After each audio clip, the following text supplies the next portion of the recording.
The miracle doctor won't be a kept man. My heart belongs ashore. Chapter 931. Young Master Moor! The woman in the car saw Easton Moor and immediately acted like a bee to honey, calling out sweetly and eagerly stepping out of the car.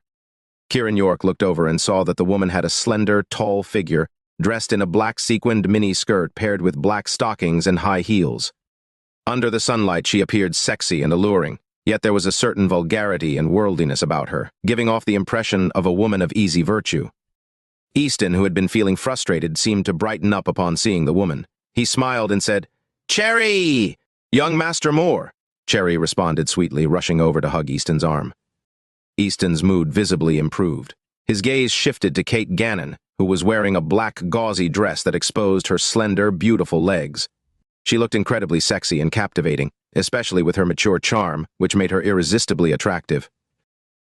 Having been frustrated by Lily and Yanez earlier and then angered by Kiran, Easton found Kate's alluring presence very stimulating. His mood improved greatly as he looked at her. He greeted Kate with a smile. "Hello, beautiful. I'm Easton Moor of the Moor family in Belford." Just like when he had pursued Lillian, he started by stating his identity. Kate, already annoyed by Cherry, was even more angered by Easton's flirtatious greeting. "Get lost," she snapped. Easton, who had expected a friendly exchange, was taken aback by Kate's outburst. This was Belford, his territory. At this point, people started getting out of the cars in the convoy, many men and women who had come to meet Easton. Hearing Kate's harsh words, they were first shocked, then angry. Cherry, in particular, was furious and sneered at Kate. "Who do you think you are? Get lost." Another woman stepped forward, arms crossed, looking Kate up and down with a mocking smile. "Trying to seduce young Master Moor? Look at you, you old hag. Know your place." A third woman added more directly, "Even if an old cow wants to eat young grass, it should at least have the teeth for it. Be careful not to choke yourself." In an instant, 3 women were ridiculing Kate. Easton, who had been feeling humiliated, felt better seeing the women stand up for him. He pretended to be generous, waving his hand. All right, no need to be so blunt." Stepping forward, he looked at Kate and said hypocritically, "This is all just a misunderstanding. How about we have a drink together and clear it up?" As he spoke, his eyes roved over Kate's mature figure, imagining the pleasure of being with her. Seeing Easton's obvious interest in Kate, Cherry grew anxious. She quickly hugged Easton's arm, speaking softly. "Young Master Moor, I came to pick you up and everything's already arranged." She pressed her body against Easton's arm, reminding him that a room was ready. Easton's heart raced with excitement, but he gently pushed Cherry's hand away. "Meeting a new friend today is a good thing, isn't it?" He extended his hand to Kate. "Let's shake hands and clear up this misunderstanding." Kate was surprised by Easton's persistence. She raised her voice. "If you don't get lost, I'll make you." Easton's face darkened. He hadn't expected such hostility after being so accommodating. "Make me?" Cherry sneered, seeing a chance to stir up more trouble. "Did you hear that, young Master Moor? She wants to make you?" Another woman chimed in. "You need to know who you're dealing with. This is Easton Moor of the Moor family in Belford." The Moor family is the most powerful in Belford, rich and skilled in martial arts. Going against young Master Moor is asking for death. The third woman looked at Kate with contempt. "Move your car and get lost." Kate, more furious than ever, remained defiant. "Move your cars and get lost." "What should we do now, young Master Moor?" Cherry asked sweetly, seizing the moment. Easton, feeling his pride wounded, became angrier. He had thought Kate would yield to his family's power, but she repeatedly humiliated him. "You're asking for it," he said, glaring at Kate. Easton addressed his people. "Leave the cars. Let's see who dares to be arrogant today." His gaze fixed on Kate. "If you don't please me today, you're not leaving." Easton, who had been humiliated by women since yesterday, finally snapped. Kate, having had enough, could no longer contain her anger. She slapped Easton. Easton, anticipating her move, tried to step back but couldn't avoid the slap. The slap was loud and clear. Easton stood there, stunned, holding his stinging, burning cheek. He hadn't expected Kate to be so bold. His pride was shattered. "She slapped you?" Cherry gasped, furious and alarmed. Easton, his pride in tatters, was livid. "Damn it, I'll have you here and now," he snarled, lunging at Kate. Chapter 932. Seeing Easton Moor's continued arrogance, Kate Gannon's anger flared. She raised her hand and started slapping Easton repeatedly. Easton, a treasured member of the Moor family and a skilled martial artist, was used to looking down on bodyguards and others. However, he found himself utterly powerless against Kate, suffering a severe beating. He tried not to scream but couldn't help it as the blows rained down, leaving his previously handsome face bloodied and unrecognizable. Easton's companions were witnessing such a scene for the first time, leaving them in a state of shock and confusion. After what seemed like an endless barrage of slaps, Kate, feeling somewhat relieved, grabbed Easton by his collar and demanded, "Are you going to move or not?" Dazed and battered, Easton was about to say yes when Cherry, standing nearby, screamed, "Move your sister! You're dreaming, everyone." Before she could finish her sentence, Easton's body, propelled like a meteor, crashed into them. Unfortunately for Cherry, she was hit squarely, becoming a cushion for Easton as they both slammed into the car. "Ow!" Cherry screamed, passing out immediately from the impact. Easton also let out a pained cry. Easton's companions, scrambling to avoid the chaos, tripped and fell, adding to the scene's disorder. "Are you moving or not?" Kate demanded again. Though humiliated and furious, Easton knew better than to persist. Wiping the blood from his mouth, he shouted to his companions, "Move the cars now!" Relieved, Easton's companions quickly cleared the path. Once the way was open, Kate returned to the phaeton. Seeing Kiran York in the driver's seat, she was fuming. He had watched the entire spectacle without stepping in to help. Kiran gave her a thumbs up and said, "You're quite the warrior, Kate." Kate almost swore at him but held back. Kiran started the car and slowly drove past the battered Easton. Due to his swollen eyes, Easton couldn't see Kiran clearly as he passed by, leaving Kiran feeling smug. Easton had it coming after harassing Lillian. They drove away, but Easton, unable to let go of the insult, had his men follow them. After the airport altercation, many onlookers inside their cars celebrated, thrilled to see someone stand up to Easton and his cronies. Driving into Belford, Kiran turned to the still fuming Kate and asked with a smile, "So, have you arranged our accommodation?" No, Kate was livid. She had come to pick them up, endured all that trouble, and now Kiran had the nerve to ask about accommodations, treating her like his servant. "Got it," Kiran said calmly, increasing the car's speed. Kate kept her eyes forward, still too angry to engage with Kiran. Half an hour later, they arrived at the Shangri-La Hotel in Belford. Kate was surprised. She had booked rooms for them here, rooms 777 and 773, but had withheld the information out of spite. Kiran parked the car, turned off the engine, and tossed the keys to Kate. "Thanks for picking us up, Inspector Gannon." He then turned to Lillian and said, "Sister Lillian, you're in room 777 and I'll be in." Lillian raised an eyebrow, wondering how Kiran knew about the rooms. "How did you know I booked those rooms?" Kate asked, shocked. Kiran revealed a small slip of paper in his hand, the booking confirmation she had left in her bag. "How did you get that?" Kate asked, checking her belongings. She realized her bag, which had been next to her, had been opened and the slip taken out without her noticing. "Those rooms are mine and you can't stay in them," Kate huffed. "Feel free to stay elsewhere," Kiran replied, showing the room keys he had already taken. Kate was furious. "You took my stuff without permission," Kiran smiled. "You should learn to admit when you're doing a good deed, Kate. Otherwise, who will appreciate it?" He opened the car door and got out. Kate felt like she was going to explode. "You're only making things harder for yourself by arguing with Kiran," Lillian said sympathetically as she also exited the car. Kate sat there, fuming, before finally yelling after Kiran, "I'll get back at you for this." Kiran didn't turn around. He just gave her an okay sign over his shoulder, clearly unconcerned. Suppressing her anger, Kate finally left her car and followed in. As she did, Easton's men arrived, having followed them. Seeing Kate enter the Shangri-La Hotel, they didn't dare follow but immediately called Easton. "Young Master Moor, the woman is at the Shangri-La Hotel. Her car is in the parking lot." Easton, still being treated for his injuries, perked up. "Keep an eye on her." "I'll be there soon to deal with her." "Got it, young Master Moor," the man replied and hung up. Easton made another call, quickly ending it with a satisfied look. "Drive to the Shangri-La Hotel. We're going to finish this." Cherry, still furious, added, "Make sure she's handed over to the men to play with." Easton felt a twisted thrill at the idea. It's settled then. He messaged a group chat. That woman's available for everyone. Those in the car cheered, excited for what was to come as they sped towards the Shangri-La Hotel, ready to deal with Kate. Chapter 933. Half an hour later, the parking lot of the Shangri-La Hotel was filled with dozens of people standing around as if waiting for orders. Screech! Accompanied by the sound of screeching brakes, Easton Moor's car arrived and stopped in the parking lot. Easton got out, his face covered in bandages and swollen like a pumpkin. It was a pitiful sight. His previously handsome face had been turned into a bloody mess by Kate Gannon. Everyone present stood up straight and greeted him politely. "Hello, young Master Moor." "Hello, my ass," Easton grumbled, thinking of his appearance, and couldn't help but snort angrily. The crowd shivered in fear and dared not speak. Easton's gaze fell on Kate's car. The sleek curves of the vehicle were alluring, much like the perfect body of a woman, captivating men's eyes. However, for Easton, it was a symbol of his anger. Snatching a steel pipe from a subordinate, Easton strode towards the car. Damn it, smash it up, bang. The steel pipe struck the car, making it tremble and setting off the alarm. I'll make you scream! Easton struck again. The car alarm blared even louder, like a woman being tortured. Seeing this from a distance, the hotel security guard's legs went weak. Despite fearing Easton and his gang, he rushed inside and nervously informed the receptionist. A phaeton is being smashed in the parking lot. Quickly informed the owner.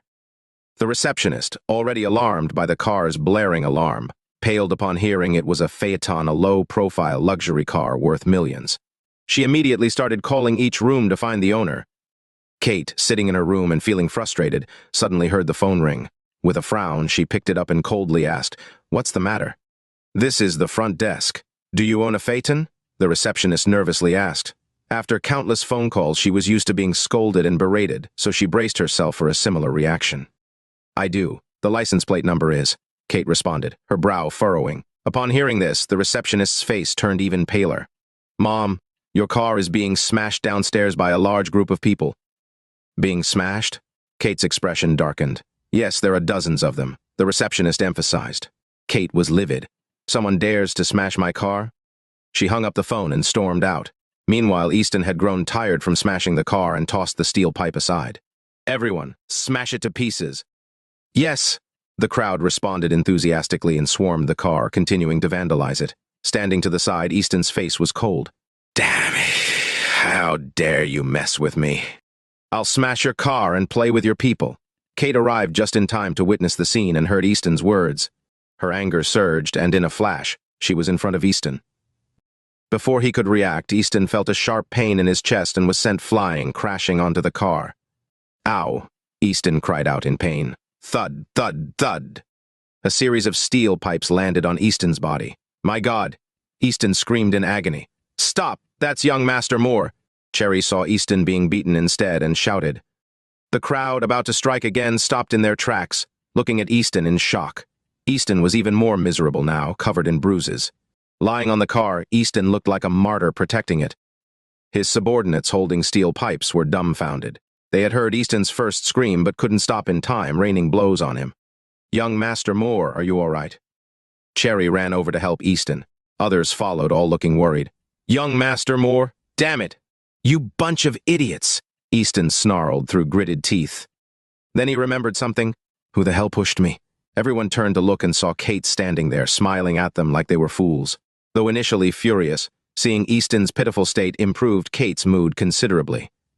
Seeing her, Easton's anger and hatred flared up again. "Get her! Finish her off!" Easton's men, unaware of Kate's prowess, followed his command, brandishing their steel pipes and surrounding her. "Damn it! Did you set up young Master Moor?" one of them asked, pointing a steel pipe at Kate. "It was me," Kate admitted, coldly smiling at the group. "If you don't want to be beaten, kneel and beg for mercy." "Beg your..." one man shouted, swinging his steel pipe at her. Kate sidestepped and spun, kicking the attacker into the air. Thud, thud, thud! The man collided with several others, knocking them down. Ow! The area was filled with screams. Seeing this, Easton was even more furious. "Useless idiots! Get her!" The remaining men, spurred on by Easton's anger, charged at Kate, intent on taking her down. Kate, unfazed, swiftly dealt with each of them, leaving them all sprawled on the ground. The scene was chaotic. Seeing this, Easton was stunned. He hadn't expected Kate to be so formidable. Now he looked at her with a mixture of fear and respect. Kate coldly approached Easton. Don't come any closer!" Easton stammered, eyes wide with fear. "I'm not going to hit you. I want you to call your father, Hiram Moore." Easton was puzzled. "How do you know my dad?" "Less talk." Kate raised her hand, ready to strike again. Terrified of being hit, Easton quickly retreated, fumbling for his phone. Kate didn't hit him again. Easton, relieved, dialed his father's number. As soon as the call connected, Easton cried, "Dad, I'm going to be killed." Chapter 934. Kate Gannon was momentarily taken aback by Easton Moore's comment. She hadn't said she was going to kill him. Soon, her eyes filled with ridicule and disdain as she waited for the response from the other side. "Who wants to kill you?" Hiram Moore's voice came through Easton's speakerphone, cold and full of anger. A woman. From the airport to now, at the Shangri-La Hotel, she's beaten me up twice and is about to kill me, Easton said pitifully on purpose. Damn it. Hiram cursed angrily and continued, Wait for Mel, beep beep. The call ended abruptly.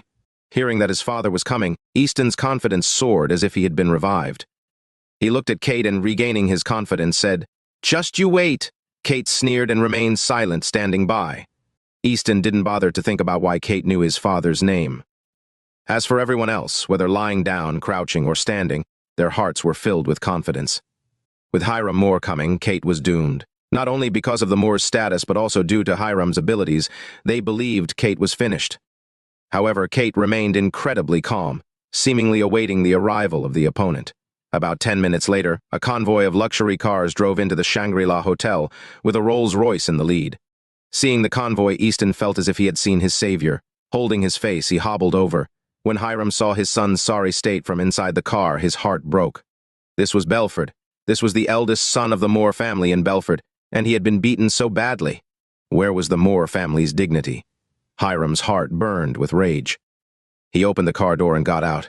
Seeing his father, Easton wailed, Dad, I can't live like this anymore. They were father and son.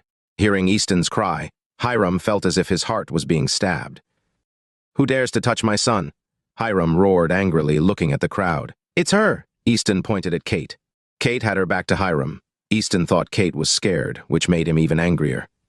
Hiram found Kate's back familiar, but his rage left no room for careful observation. He roared at Kate, Was it you who touched my son? Kate said nothing and simply pointed at the damaged Volkswagen Phaeton. Hiram looked at the Phaeton. One glance and his head buzzed. Wasn't that the car he had bought as a gift? How had it been smashed? Then he looked at the steel pipe on the ground. It seemed to belong to someone from the Moor family. Easton didn't understand his father's reaction and angrily said, Dad, she's the owner of that Phaeton, and she's incredibly arrogant. I wanted to sleep with her. And then... Slap! Hiram raised his hand and slapped Easton, cutting him off. Easton's face, already swollen like a pig's, burned with pain, piercing his heart. His head buzzed as he looked at his father, eyes wide in disbelief. He never imagined his father would hit him. After a long while, he finally asked, Dad, you hit me. Shut you up, Hiram interrupted sternly, quickly walking towards Kate. Easton was shocked.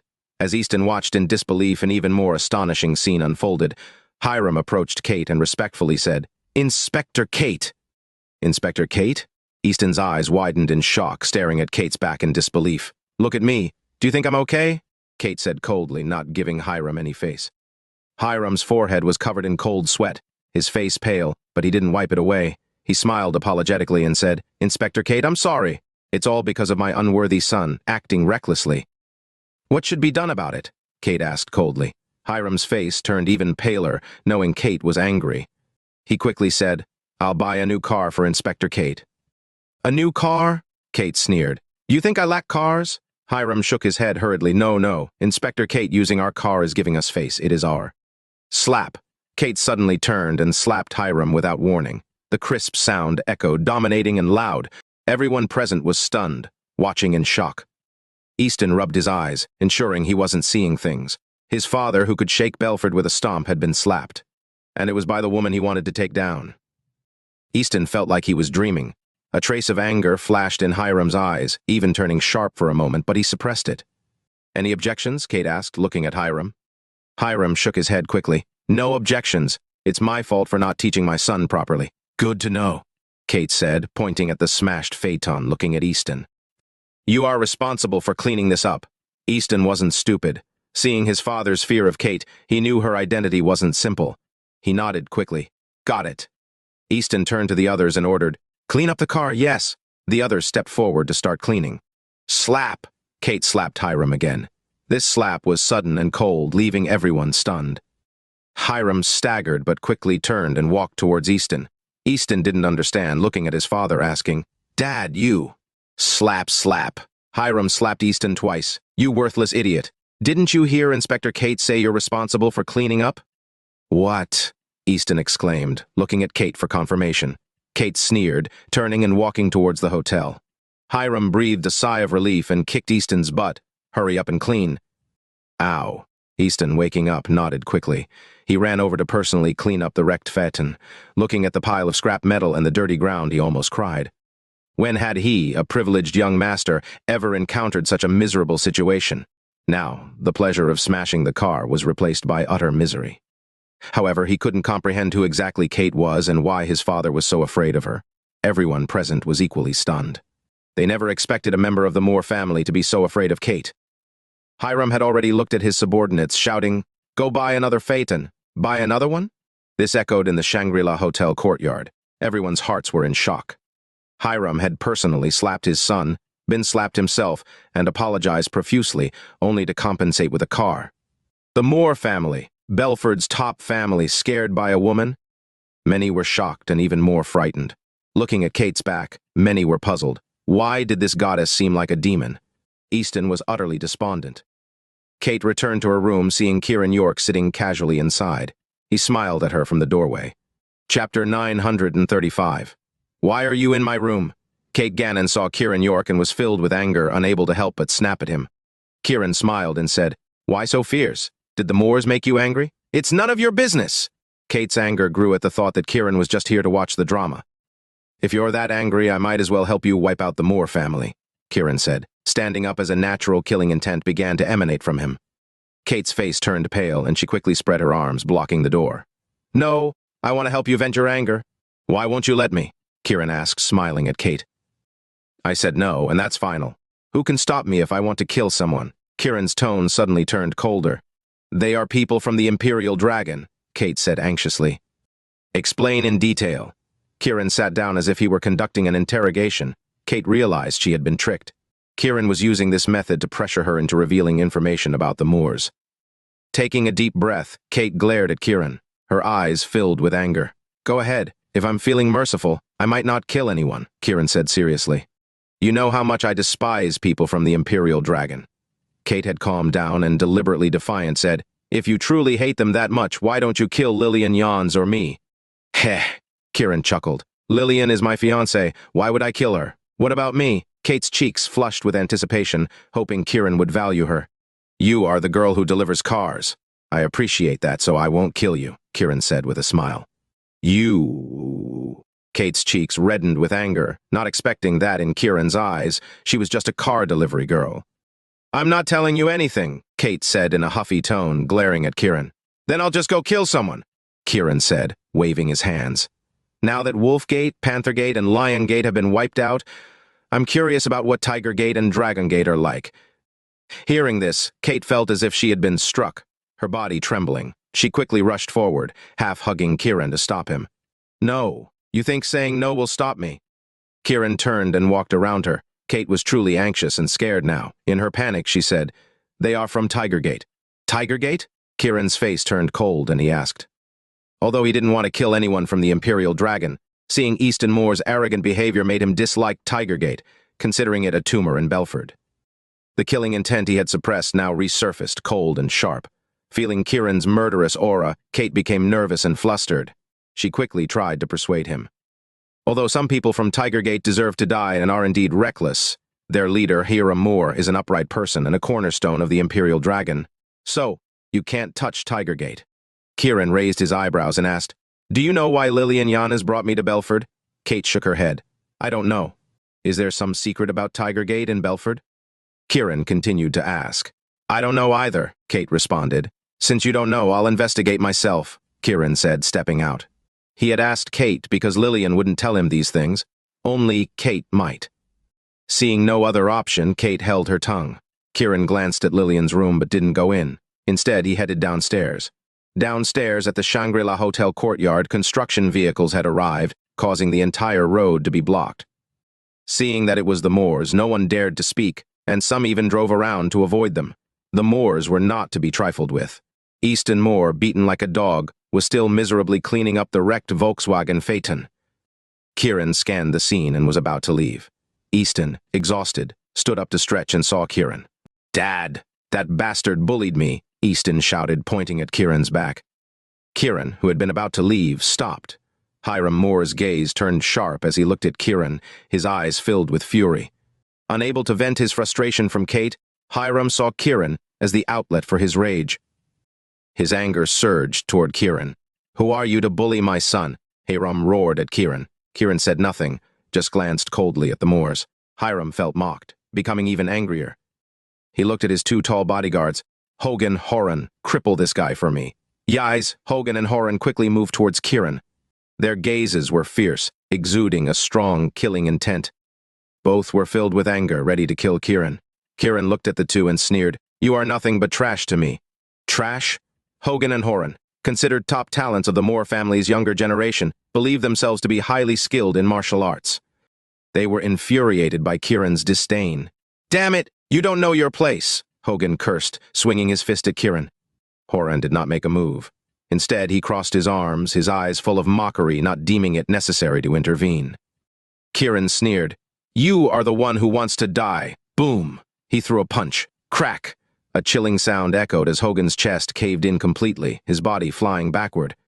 "I'll grant you that," Kiran finished his sentence. Boom! Hogan's body hit the ground. He clutched his chest, coughed up blood twice, then collapsed dead. The scene fell into a deathly silence. They had planned to kill Kiran, but he had killed Hogan with ease. Horan, who had been standing aside, was stunned. He thought Kiran was finished, but now his brother was dead. He was terrified. "Want more?" Kiran asked coldly, looking at Horan. Chapter 936. "Want more?" Kiran York's cold voice echoed through the courtyard of the Shangri-La Hotel, compared to the sound of the Volkswagen Phaeton being smashed earlier. This lacked the metallic quality but filled the courtyard with an endless killing intent. Kiran was even more domineering and terrifying. The Moors stood there, not daring to move. Horan especially didn't dare to move at all. Earlier, he thought Hogan would kill Kiran with one punch, but he didn't expect Kiran to kill Hogan in an instant. Such strength, such power, such terror. Horan felt like he was facing death itself. Kiran was even more like a demon, and he didn't dare face him. Hiram Moor stood beside them, finally reacting. He looked at Kiran and shouted with a mix of anger and fear, "Who are you? The one who bullied your son?" Kiran sneered, then looked at the badly beaten Easton Moor and, with a tone of verification, asked, "I bullied you, right?"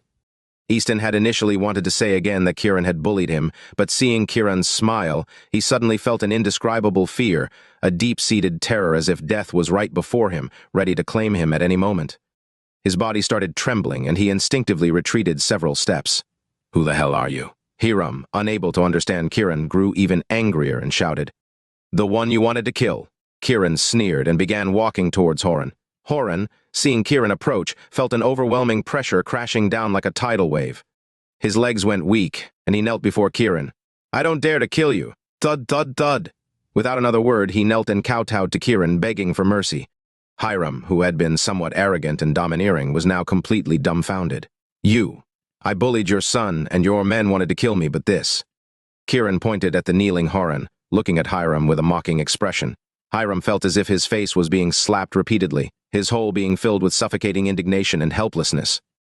He took a deep breath, looked at Kiran, and decided to endure it.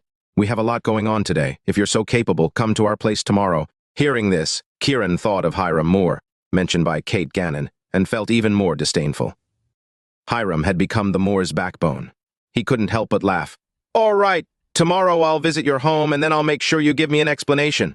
"An explanation for what?" Hiram quickly asked. "You don't deserve to know." Kiran sneered, full of contempt. He wanted to ask if Tigergate had participated in the extermination of the York family years ago. "You're too arrogant. This is Belford." Hiram's emotions were extremely complex: anger, unwillingness, and humiliation. "Arrogant?" Kiran sneered in response. Hiram, "Yes, this is what arrogance looks like." As Kiran finished, he kicked the kneeling Horan, sending him tumbling to the ground. "Ah." Horan let out a miserable scream, but his scream was cut short quickly.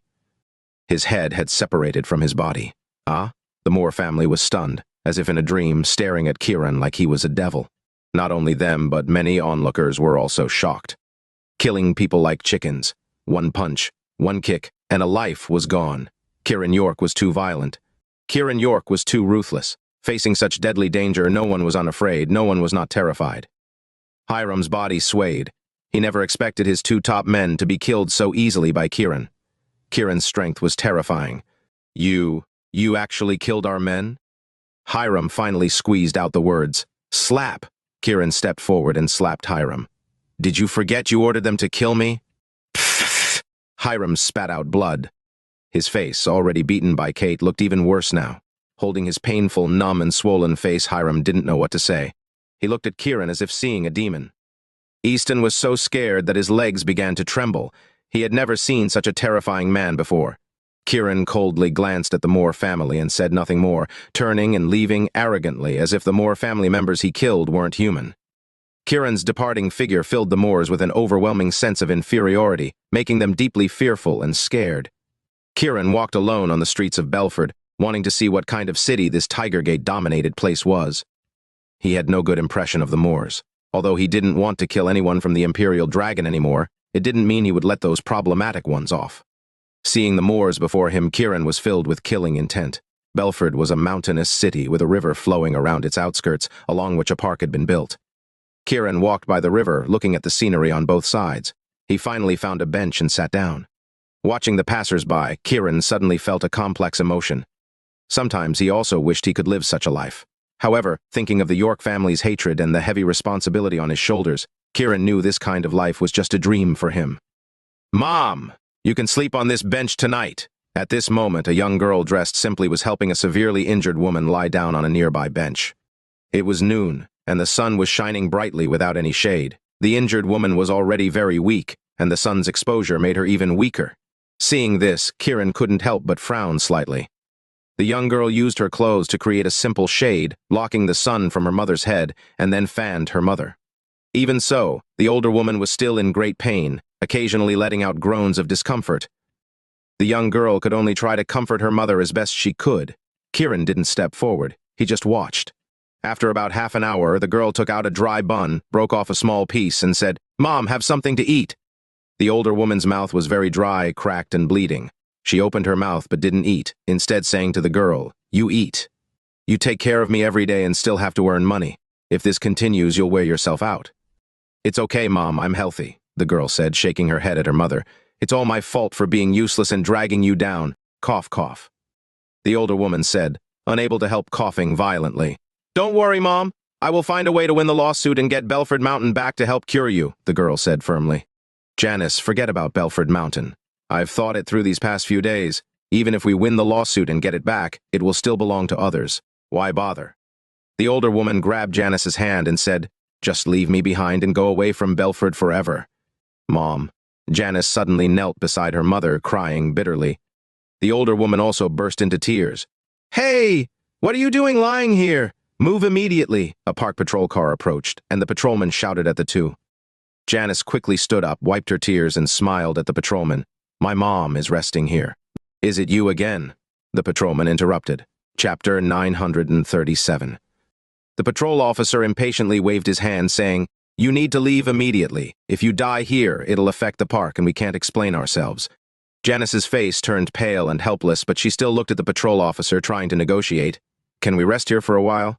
"No, leave immediately." The patrol officer became even more annoyed. Janice felt at a loss. "Please, have some mercy, I already cough." The older woman pleaded. "Get lost!" The patrol officer shouted angrily, his patience worn thin. "Let's go," the older woman quickly said, pulling Janice, who was still trying to explain. Janice's face was filled with anger and frustration, tears rolling down her cheeks as she looked at the patrol officers. "We'll leave now." The patrol officers showed no sympathy, only irritation. "Get out now and don't come back here again." The humiliated Janice began to pack their things. The mother and daughter looked at the resting spot with longing, reluctantly leaving. Kiran York watched them go, seeing shadows of Mrs. Wilson and rain frost in them. His heart ached, but he didn't act immediately. He noticed the patrol officer dialing a phone number. Once connected, the patrol officer spoke obsequiously. "Jason, the girl you fancy, Janice Rolfe, was just driven away from the Belford Water Park with her mother. You can bring your people now." Whatever the response, the patrol officer laughed lewdly. "That girl is really something so beautiful and pure."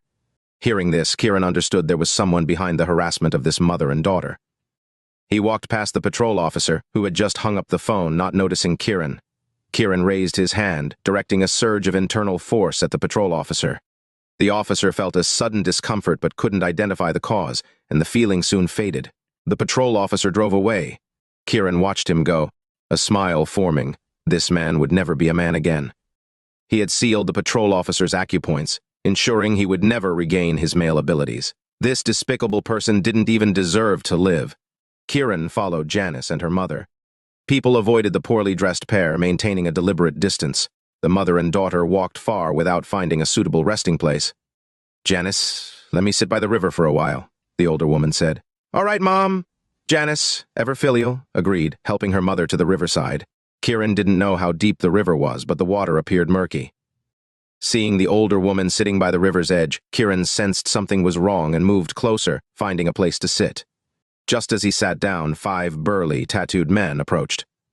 Kiran glanced at the distance, noticing the patrol officer, who was watching with a smug expression. Kiran knew these men were the ones the patrol officer had called, here to harm the mother and daughter. His eyes turned cold, ready to act.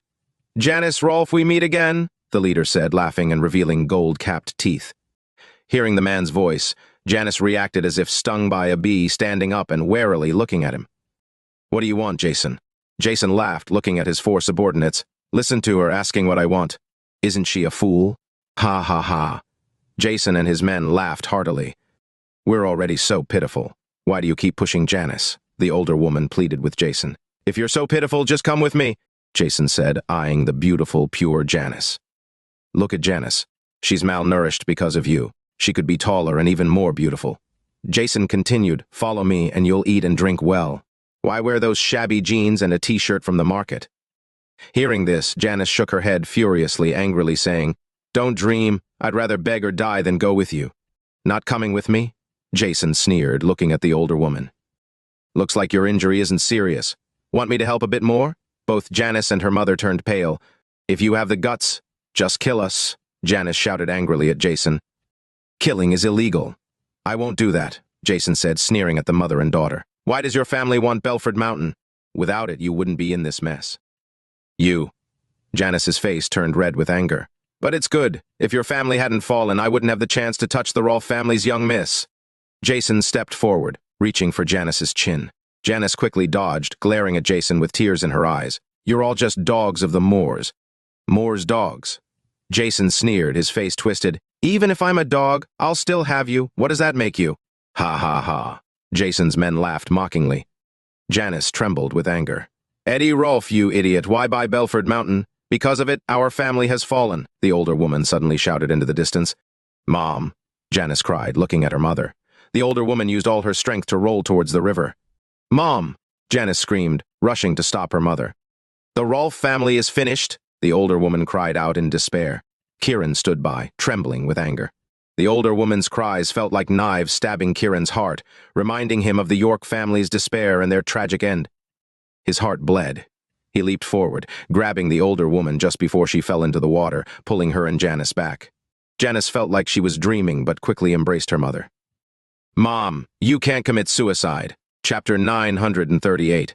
Jason and his men were initially shocked to see Janice Rolfe and her mother jump into the river, but they had no intention of saving them. When they saw Kiran York rescuing them, they were momentarily stunned, then their faces filled with anger. "Who the hell are you? Who told you to save them? Are you looking for death?" The 5 men were furious, surrounding Kiran, their eyes filled with rage. One of them even pulled out a fruit knife. "It's not his fault," Janice's mother said weakly. "Don't hurt him." Janice rushed over, shielding Kiran behind her. She turned and said to Kiran, "You should leave. Don't fight them." "Too late," Jason sneered, signaling his 4 subordinates. "Kill him." "Got it, boss." The 4 men sneered, stepping forward with killing intent in their eyes. "Run." Janice turned and pushed Kiran. Her mother also crawled over, trying to stop the fight. Both women were terrified that Kiran would be killed and were extremely worried. Kiran's heart ached. Such kind people were being pushed to despair by these cruel men. He pulled Janice behind him and, in a flash, was in front of Jason and his men. "So what if I'm looking for death?" With that, Kiran struck, delivering a series of rapid slaps. Jason and his men flew back like kites with broken strings. Thud, thud, thud! They crashed to the ground. "Ow!" Jason and his men groaned in pain, unable to get up. Janice and her mother were stunned. Janice grew more anxious, her face pale as she looked at Kiran. "You need to leave now, or it will be too late." Seeing Janice's kindness and filial piety, Kiran smiled and shook his head gently. "It's all right." They are all people under the Moor family's protection. If they find out, you'll be in big trouble. Please leave! Janice was on the verge of tears, filled with anxiety. Young man, you need to leave. The Moor family is very powerful. They orchestrated the deaths of dozens of our family members. They're ruthless killers, Janice's mother cried, pleading with Kiran. Kid, you're dead for hitting us. The Moor family will kill you. They are the top family in Belford and their fighters are unmatched. You're done for, Jason threatened, trying to hide his fear. Kiran's anger flared at these words. He thought of Hiram Moor's ruthless orders to kill without any regard for justice. The Moors, arrogant and domineering, must be destroyed. His heart burned with rage, his killing intent clear as he looked at Jason and his men. Tell the Moors I'm staying at the Shangri-La Hotel. If they have a problem, they can come find me any time. Kiran then walked over, picked up Janice's mother and turned to Janice. Come with me. Where to? Janice was wary. The Shangri-La Hotel, where I'm staying. Kiran turned to Jason. Tell the Moors to return everything they owe the Fung family, or they will pay with their lives. Janice and her mother were stunned. Jason was furious. Kid, you're too. Crack! Kiran stepped forward and stomped. A crisp, bone-breaking sound followed as Jason's right arm was crushed. Arg! Jason screamed in agony, looking at Kiran like he was a demon. If you don't want to die, get lost. Kiran sneered. He didn't wait for a response and left with Janice and her mother, hailing a cab to the Shangri-La Hotel. In the cab. Young man, you were too impulsive. We're grateful for your help, but you'll be dragged into this mess and could lose your life, Janice's mother warned Kiran. It's all right, Kiran said simply, sending internal force into her back to help heal her injuries. However, he found her injuries severe and asked Janice, why are your mother's injuries so serious? I, too. Janice started to cry, unable to speak. When we're alone, I'll tell you, her mother said to Kiran. Kiran nodded. At the Shangri-La Hotel, Kiran carried Janice's mother upstairs. Despite their disheveled appearance, the staff didn't dare stop them upon seeing Kiran. Kiran entered room 773, swiped the keycard, and went in. He laid Janice's mother on the bed. Lying on the soft, comfortable bed, she couldn't help but cry, thinking of their recent hardships. Janice also wept. I never thought we'd get to sleep on a bed again, her mother said through her tears. Can you tell me now? Kiran asked. Janice's mother wiped her tears. Our Rolfe family was once a prominent family in Belford, not as powerful as the Moors, but significant nonetheless. 10 years ago, we bought Belford Mountain to develop it, but problems kept arising, so we never started construction. Over the past 10 years, our family faced endless troubles, with members dying mysteriously, leading to our decline. 6 months ago, the Moors approached us to buy Belford Mountain. My husband, Eddie Rolfe, refused to sell. Shortly after, he died mysteriously, and the Moors began targeting our family, killing everyone until only Janice and I were left. Janice couldn't hold back her grief and cried out loud. Kiran's face turned cold and serious. This was just like what happened to his family, except the Fung family's suffering was prolonged. Could Belford Mountain hold a secret like Dragon's Mount? Why didn't they kill you two? Kiran asked. Janice and her mother exchanged glances. Janice signaled her mother not to speak, but she sighed and said, Child, our lives are at stake. There's no point in hiding anything. She turned to Kiran. Our family's secret about Belford Mountain is known only to me. They kept me alive to find out the secret. Looking at Janice, she said with guilt, They injured me to make me talk. When I refused, they threatened Janice, hoping to force me to reveal the secret. The Moors have been ruthless, stopping at nothing for this secret. Janice's mother closed her eyes, tears streaming down her face. Janice cried into her hands. Suddenly, her mother opened her eyes and looked at Kiran. I'll tell you the secret. Chapter. Janice Rolfe's face changed dramatically as she looked at her mother, seemingly trying to remind her not to speak. Child, what good is taking it to the grave? The Rolfe family is just us now. If not for this young man, we'd be in the grave today. Mrs. Rolfe seemed to have come to terms with it and was quite open. Janice remained silent, nodding in acceptance of her mother's reality. I don't want to know, Kiran York interjected. Both Mrs. Rolfe and Janice were stunned. The secret that the Moors were willing to kill for, Kiran didn't want to know. Why? I'll help you with your illness, Kiran said, walking to the table, picking up a pen, and writing a prescription. He took out a wad of money and handed it to Janice. Go and buy 10 doses of these herbs. Janice was taken aback and then burst into tears again. Kiran didn't want to know the secret and was willing to help her mother and give money for medicine, deeply touching her heart. Even Mrs. Rolfe was stunned. Go on. Treating the illness is more important, Kiran reminded her with a smile. Thank you. Wah. Janice cried again. At 18, she should have been in college, but family upheavals had left her penniless, experiencing life's harsh realities and struggles. Kiran's help felt like a lifeline, warming her heart. She turned to her mother, still looking worried. "Go ahead, don't worry." Mrs. Rolfe smiled in reassurance. Janice nodded and left to buy the medicine. Kiran began the treatment. An hour later, he was done. Mrs. Rolfe felt as if her body had been rejuvenated. She looked at Kiran, amazed. "Are you a miracle doctor?" Kiran smiled without responding, knowing she was a woman who had seen much. Kiran called the front desk. "Send someone to room 773 to change the bed linens." After hanging up, the front desk quickly arranged it. Soon, a female worker arrived. Kiran handed her 1,000 yuan. "Help the patient take a bath and change the bed linens." The worker, delighted by Kiran's generosity, nodded eagerly. "Yes, sir." Mrs. Rolfe was even more grateful to Kiran. Kiran went to the restaurant downstairs to order food and gave the front desk money to buy new clothes. It took more than 2 hours to arrange everything. When Kiran returned to the room, he saw Mrs. Rolfe clean and in new clothes, looking entirely different. Although her face still had wrinkles, she exuded an air of nobility, clearly a woman from a prominent family. "My name is Judy Quant. May I know your name?" Mrs. Rolfe asked Kiran. "My name is Kiran York." "Kiran York?" Judy's eyebrows twitched, looking at Kiran intently. "Yes. Are you from Bayville?" Judy asked, her voice filled with excitement. "Yes," Kiran replied, his curiosity piqued. "I remember only one York family in Bayville, which was wiped out 20 years ago," Judy said, her gaze fixed on Kiran. "I am the last descendant of the York family," Kiran said, his eyes flashing with anger and sadness. "Is that true?" Judy became even more emotional, tears streaming down her face again. Kiran was taken aback, looking at her. Judy wept. "Our Rolfe family's experience mirrors that of your York family." "Hey," she cried out loud, unable to hold back her tears.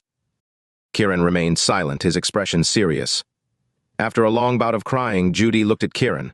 10 years ago, when we bought Belford Mountain, our patriarch said the Rolfe family might fall, using your York family as an example.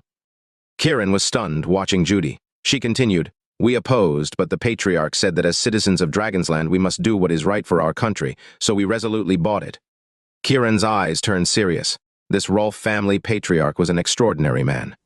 Judy wiped her tears. "Since you are from the York family, you probably know the secret of Dragon's Mount." Kiran nodded, not lying. "Belford Mountain is different from Dragon's Mount in Bayville. Your Dragon's Mount was about stopping development. But now the Moors want to buy Belford Mountain together with people from Romance Nation," Judy said, looking at Kiran. "And then?" Kiran asked calmly. "Do you know something?" Judy probed. "I know a lot," Kiran replied truthfully. "That's great. I want to tell you that inside Belford Mountain, there is a red spring. You must protect that liquid, or Belford Mountain will lose its significance." Judy warned Kiran solemnly. A red spring? Kiran's mind conjured images of red liquid dragon saliva. Thinking about the power it held, he was filled with anticipation. Judy looked at Kiran, emphasizing, "My husband told me before he died that to obtain the red spring, one must overcome their inner demons, or they will go insane." She looked at Kiran with a heavy heart. "Many in our family died trying to obtain the red spring." Kiran was taken aback. He hadn't known dragon saliva had such lethal potential. He asked Judy, "If that's the case, why do the Moors want it and keep asking about the secret? They probably know the Red Springs secret, but think I know how to control it, so they didn't kill me, hoping I'd reveal it." Judy replied with a bitter smile. "But I have no idea how to obtain it." She looked at Kiran, her hatred evident. "If I could, I'd wish for their entire family to dead." Kiran nodded. "So, this unknown secret inadvertently protected you." Judy smiled bitterly. "Living is worse than dying. Death would be a release." She sighed. "We used to be frequent guests at the Shangri-La Hotel, but now we are like stray dogs. Life changes drastically." "Things will get better," Kiran said calmly. "The Moors will return everything they took from your family. The Rolfe family is gone. What good is it to get it back?" Judy couldn't hold back her tears. Kiran fell silent. He suddenly thought of Janice. Why is it taking so long for her to return with the medicine? Judy also remembered her daughter, her face paling. Could something have happened? Kiran frowned. "Wait here." Kiran left and quickly reached room 777. Lillian Yanez saw Kiran enter but ignored him. "Sister Lillian, could you look after Judy Quant? I need to find her daughter, Janice," Kiran said. Lillian didn't respond but followed him. Kiran led her back to the room. When Judy saw Lillian, she was stunned, her brows furrowing as if she recognized her. Chapter 940. Lillian Yanez noticed the look Judy Quant gave her and showed a hint of displeasure. Lillian was normally aloof and cold. In her life, apart from Kiran York and Snow Xander, even Yvonne Quinn did not receive her attention. Thus, she was resistant to the gaze from Judy Quant. Seeing Lillian's displeasure, Judy quickly withdrew her gaze. "This is my sister. She will take care of you," Kiran told Judy. "Thank you," Judy said, but her eyes still flicked over Lillian's face, filled with confusion and contemplation. Lillian remained silent, simply sitting down as if she didn't care about the situation. Kiran knew this was just how Lillian was and didn't say more, turning to leave. Left alone with Lillian, Judy occasionally glanced at her but dared not look too long or speak. Lillian ignored her completely. Kiran went to Kate Gannon's room. Kate had just finished showering and was wrapped in a towel. Kiran didn't knock, pushing the door open suddenly, startling Kate. Her cheeks flushed with anger, she scolded, "Pervert!" Kiran glanced at her exposed white legs and the expanse of her chest, shaking his head. "Not interested." "You." Kate almost couldn't hold back her anger. Kiran was too arrogant, too infuriating. Though embarrassed, Kate wasn't truly angry at being seen. She had intended to tempt Kiran, but he dismissed her with disdain. Kiran spoke seriously. "The Moors have crossed my line. I'm not going to be polite anymore. What happened?" Kate quickly suppressed her anger, asking with concern. "Hiram Moor saw me today, and under Easton Moor's instigation, he sent men to kill me without reason." "So I killed them," Kiran said calmly. "Hiss!" Kate gasped. She had just come back and taken a shower, not knowing what had happened with Kiran. She was completely unaware of the situation. Hearing this now, her face turned pale, eyes filled with fear. "I just saved a mother and daughter. They are the remnants of the Rolfe family in Belford, ruined by the Moors because they bought Belford Mountain. Only the mother and daughter are left, and the Moors still want to kill them. So I'm thoroughly angry," Kiran said, his eyes wet with empathy.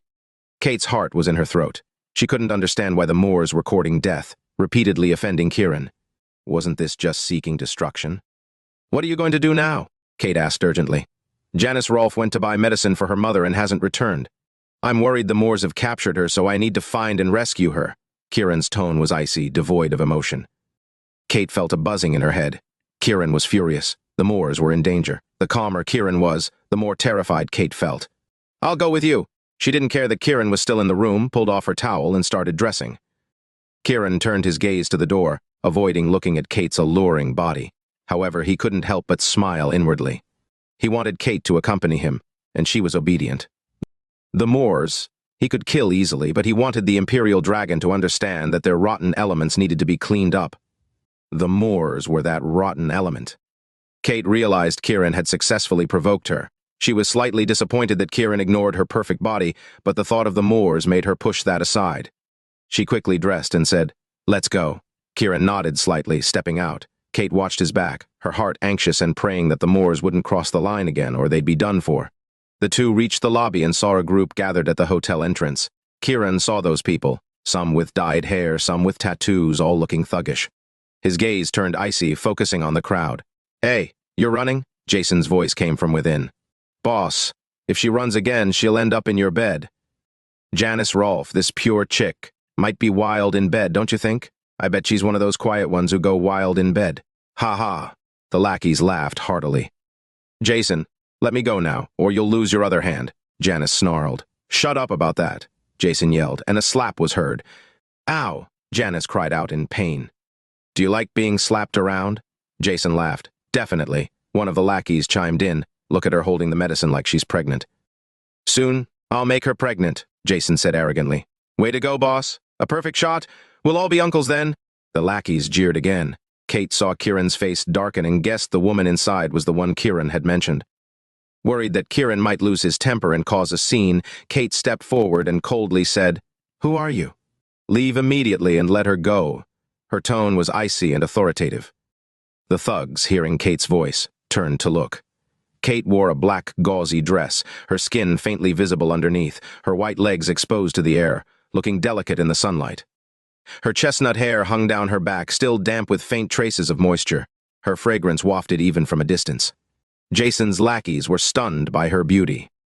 Kate was so mature and alluring. Kate was so beautiful and captivating. Kate was so enticing and fragrant. "Boss, you've hit the jackpot!" one of the lackeys exclaimed excitedly. Jason had noticed too, glancing at the fallen Janice, who looked like a greenhorn, then at Kate, who was a mature beauty. Two women, two different styles. To have both at the same time would be perfection. The thought made Jason's heart race with excitement and delight. Rubbing his hands together, he looked at Kate with a lewd smile. "Beautiful, are you lonely and want to play with me?" "Get lost!" Kate shouted angrily. "Get lost in bed?" Jason didn't get angry, his smile growing more lewd as he approached Kate.